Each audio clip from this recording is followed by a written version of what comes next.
नमस्कार बच्चों, हर हर महादेव। ओके, तो चलिए हम लोग आज लेक्चर्स पढ़ने वाले हैं 61, जिसमें हम लोग पढ़ने वाले वाष्प दाब को प्रभावित करने वाले कारक। ओके, स्टार्ट करने से पहले रिक्वेस्ट करूंगा, यदि आप चैनल पे नए हैं तो प्लीज चैनल को सब्सक्राइब, लाइक और शेयर कर लीजिएगा। साथ में घंटी का आइकन जरूर दबा लीजिएगा ऑल पे क्लिक करके। ओके, और साथ में नोटबुक और पेन जरूर रखिएगा और एकांत में बैठ करके लेक्चर्स को देखिए, समझिए और खुद से प्रैक्टिस करिए। ठीक है बच्चों?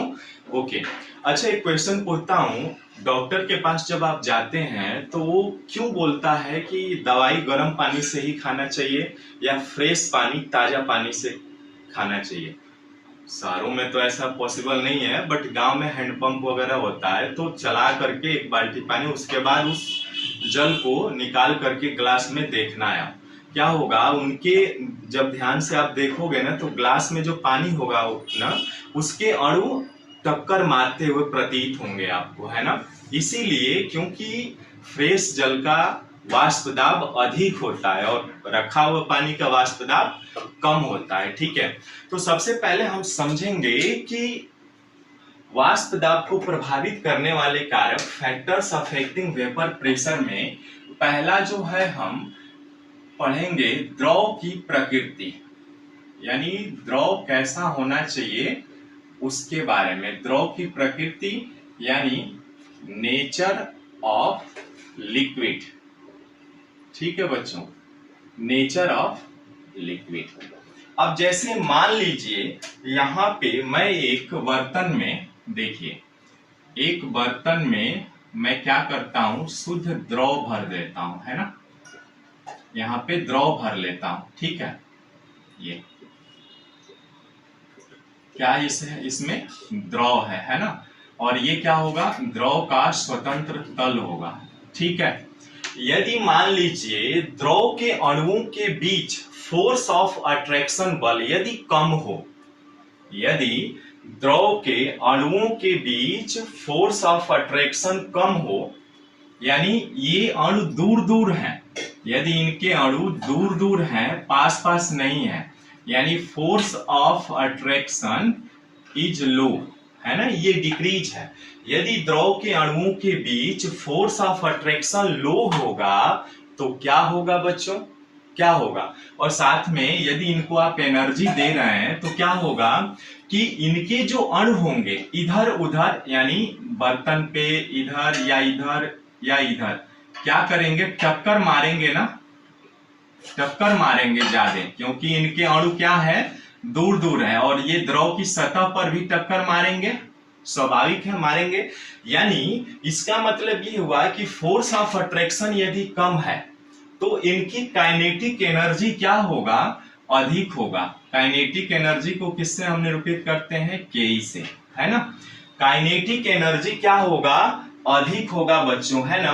और जब काइनेटिक एनर्जी अधिक होगा तो इनका वेग भी क्या होगा, अधिक होगा ना? बिल्कुल होगा। आप कॉमन सेंस है, समझिए।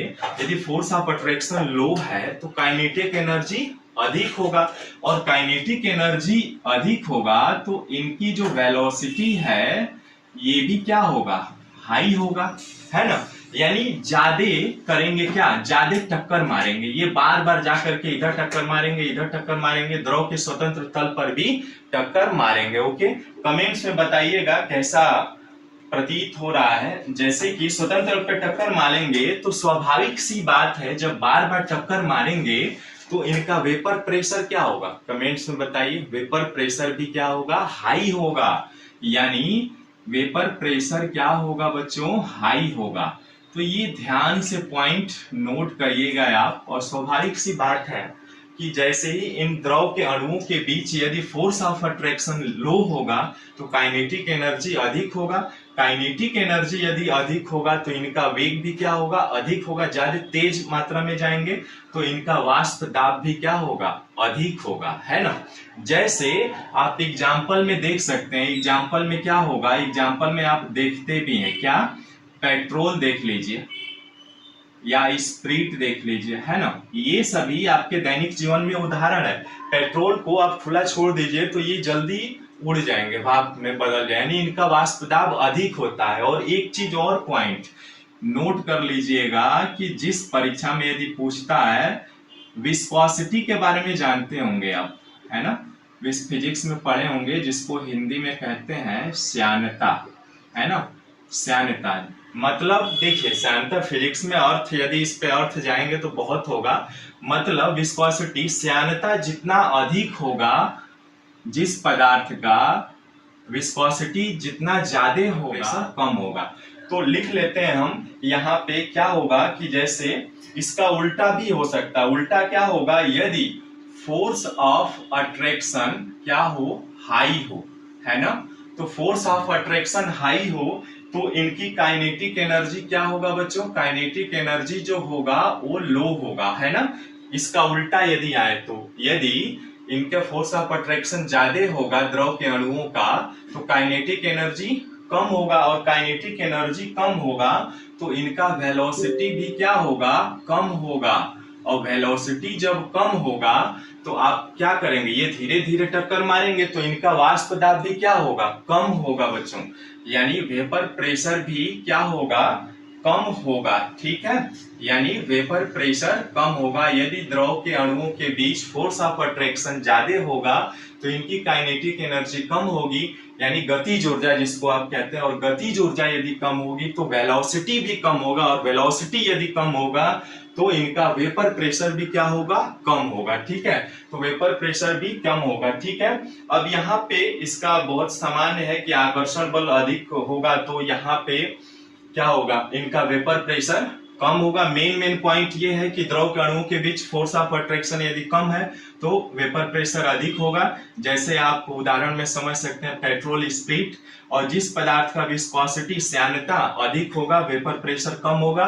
ठीक इसका उल्टा यदि देखा जाए, हम अपोजिट साइड देखें, यानी अपोजिट का मतलब उल्टा, और उल्टा देखें यानी फोर्स ऑफ अट्रैक्शन को ज्यादा कर रहे हैं तो काइनेटिक एनर्जी कम हो रहा है, काइनेटिक एनर्जी कम होगा तो वेलोसिटी कम होगा, वेलोसिटी कम हो रहा है तो वेपर प्रेशर भी कम होगा, ठीक है। तो इसी चीज को जो हमने बोला उसको आप लिख लीजिएगा कॉपी में, वीडियो को पॉज करके आसानी से लिख सकते हो। क्या, मिलते हैं फिर नेक्स्ट वीडियो में एक नए factors affecting of vapour pressure के साथ। Okay, thank you so much, नमस्कार।